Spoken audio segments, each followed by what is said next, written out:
মিরপুর শেরেবাংলা স্টেডিয়ামে আজ যেন ছিল শুধুই মুশফিকুর রহিমের দিন।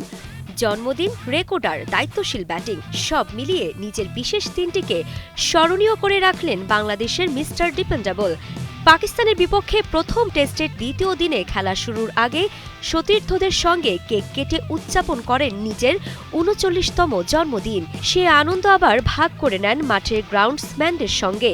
আর এরপরই ব্যাট হাতে নামেন মাঠে যেন জন্মদিনের সেরা উপহারটা দিতে। প্রথম দিনের খেলার শেষে ৪৮ রানে অপরাজিত ছিলেন মুশফিকুর রহিম।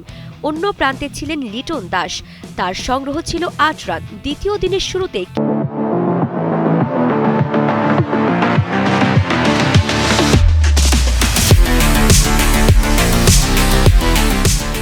কিছুটা ধৈর্য ধরে খেললেও চতুর্থ ওভারে শাহিন আফ্রিদির বলে সিঙ্গেল নিয়ে ১১৪ বলে পূরণ করেন নিজের টেস্ট ক্যারিয়ারের ২৯তম 50। ইনিংসটিতে ছিল ৬টি চার। এই 50-র মাধ্যমে শুধু জন্মদিনটাই রাঙাননি মুশফিক, গড়েছেন নতুন রেকর্ডও। টেস্ট ক্রিকেটে বাংলাদেশের ব্যাটারদের মধ্যে সবচেয়ে বেশি ৫০-এর বেশি রানের ইনিংস এখন তার দখলে। ৪২তম ৫০-আর্ধ ইনিংস খেলে ছাড়িয়ে গেছেন সাবেক অধিনায়ক তামিম ইকবালকে।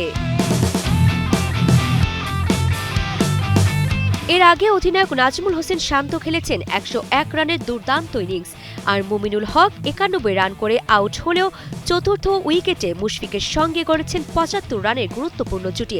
শেষ পর্যন্ত লিটন দাসকে সঙ্গে নিয়ে দলকে নিরাপদে এগিয়ে নিয়েছেন মুশফিকুর রহিম। টানা তৃতীয় ইনিংসে ৫০ বা তার বেশি রান করা এই অভিজ্ঞ ব্যাটারের ব্যাটে ভর করেই বড় সংগ্রহের স্বপ্ন দেখেছেন বাংলাদেশ। আর নিজের জন্মদিনে এমন দায়িত্বশীল ইনিংস খেলে আবারও প্রমাণ করলেন তিনি বাংলাদেশের সবচেয়ে নির্ভরযোগ্য নামগুলোর একটি মুশফিকুর রহিম।